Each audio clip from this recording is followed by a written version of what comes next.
এখানে কিছু সবজি আছে। এখানে হয়েছে লাউ শাক। এখানে কিছু টাটকা সবজি রেখেছি। এখানে আছে লাউ শাক, আর আছে একটা ফুলকপি, বেগুন, উস্তা, কিছু কাঁচামরিচ, ধনিয়া পাতা, পালং শাক। আজকে আমি এখান থেকে ধনিয়া পাতা ভর্তা করব, পালং শাক রান্না করব, ফুলকপি ভাজি করব, লাউ শাক ভর্তা বানাবো। আজকে চেষ্টা করব একটু একটু করে সব আইটেমই করার জন্য। বাবু ঘুমাচ্ছে, যদি উঠে যায় তাহলে পুরোপুরি রান্নাটা করতে পারবো না, যতটুকু পারি। সবজিটি আমি ধুয়ে নিয়েছি, শাকটি আমি ধুয়ে নিয়েছি, এখন কেটে নেব। ফুলকপিটা আমি এখানে ভাজির জন্য কেটে নেব। এখানে আমি কিছু তেল দিয়ে দিয়েছি, এখন লাউ শাক দিয়ে দিব ভর্তা বানানোর জন্য। আমি প্রথমে লাউ শাকটাকে তেলের ভিতরে দিয়ে একটু ভাজা ভাজা করে সিদ্ধ করে নেব। এখানে দিয়ে দিচ্ছি বড় সাইজের একটা পেঁয়াজ, বড় সাইজের একটা রসুনের অর্ধেকটা, দিয়ে দিচ্ছি কিছু কাঁচামরিচ। এখন এটাকে আমি ঢেকে সিদ্ধ করে নেব। দিয়ে দেবো একটু পরিমাণ মতো লবণ।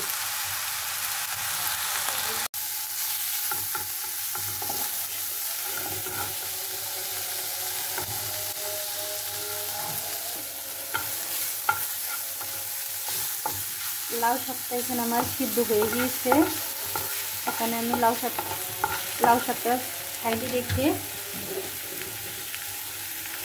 দিয়ে দিব একটু কালো জিরে। এখানে সামান্য পরিমাণে কিছুটা কালি জিরে দিয়েছি। এখানে সামান্য পরিমাণে কিছুটা কালো জিরা দিয়ে দিয়েছি। কালো জিরাটাকে আমি হালকা আছে একটু ভেজে নিচ্ছি। ভাজাটা আমার হয়ে গিয়েছে। এখানে শাকের সাথে মিশিয়ে দেব।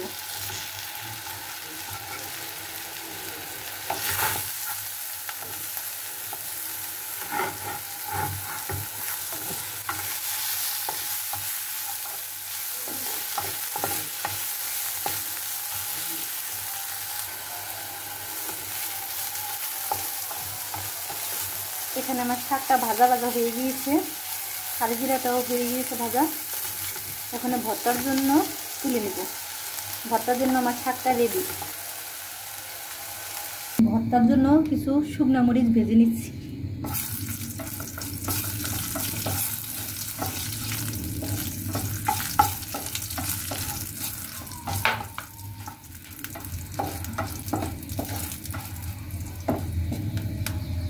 শুকনো মরিচটা আমার ভাজা হয়ে গিয়েছে, এখন নামিয়ে নেব।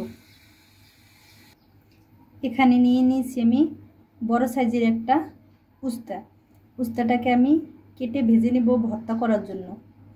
উস্তা ভর্তা। উস্তাটি আমি এভাবে কেটে নিয়েছি, হলুদ লবণ দিয়ে মেখে নিয়েছি, এখনই ভেজে নেব।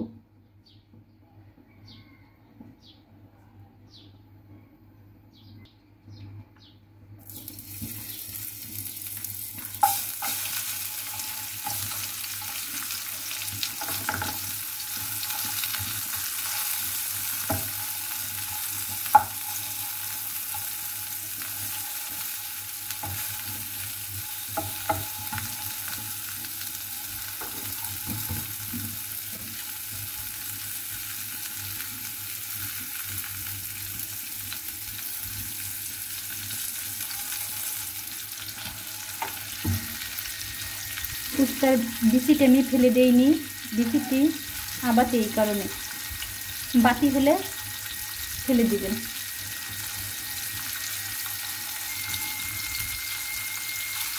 এখানে উস্তাটি ভাজা হতে হতে আমি আরেকটি চুলায় ফুলকপি ভাজি করে নেব।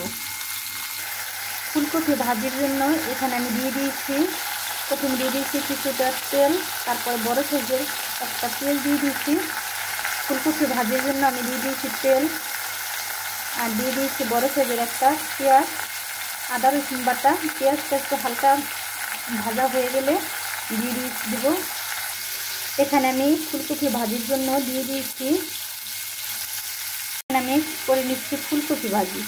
ফুলকপি ভাজির জন্য প্রথমে তেল দিয়ে দিয়েছি, দিয়ে দিয়েছি বড় সাইজের একটা পেঁয়াজ। পেঁয়াজটা হালকা বাদামি রং করে ভেজে নিয়েছি। পেঁয়াজটা বেশি ভাজা যাবে না, বেশি ভেজে নিলে ফুলকপির রংটা অন্যরকম হয়ে যাবে, কালারটা। ভেজে পেঁয়াজটাকে আদা রসুন দিয়ে দিয়েছি, গরম মশলা দিয়ে দিয়েছি 2টা তেজপাতা দিয়ে এখন আমি মশলাটা কষিয়ে নেব। মশলাটা আমার কষানো হয়ে গিয়েছে, এখন দিয়ে দেব পানি। পানিতে দিয়ে দিয়েছি,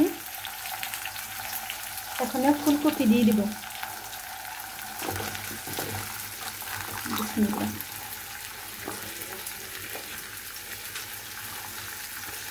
পানির পরিমাণটা বেশি দেওয়া যাবে না, সামান্য পরিমাণে আমি একটু পানি দিয়ে দিয়েছি।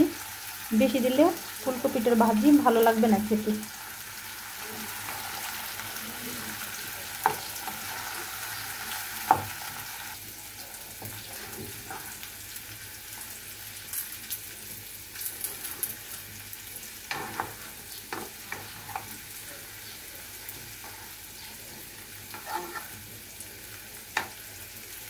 ফুলকপিটা এখন আমি ঢাকনা দিয়ে ঢেকে রাখবো। ফুলকপিটি এখন আমি ঢাকনা দিয়ে ঢেকে দিব।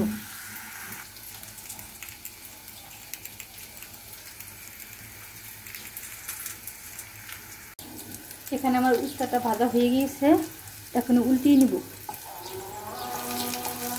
আজান হচ্ছে, আজানের শব্দ শোনা যেতে পারে।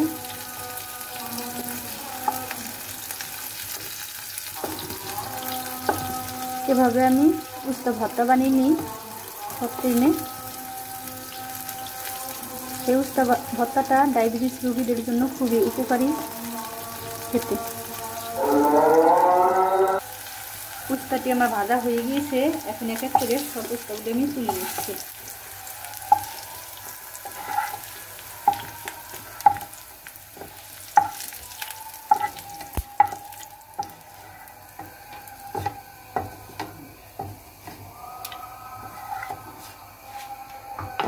এখানে ভর্তার জন্য দিয়ে দিব কিছু পেঁয়াজ, কিছু রসুন।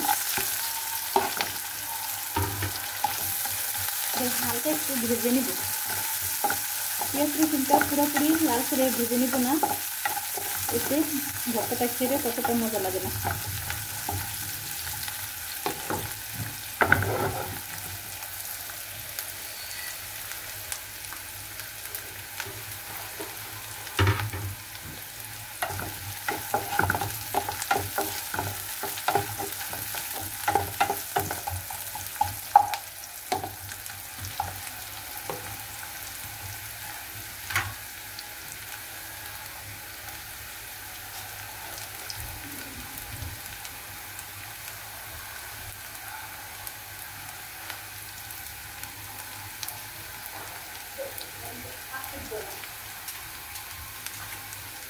খুলে নিন।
এখন আমি প্রথমে লাউ পাতা ভর্তাটা আমি প্রথমে করে নেব।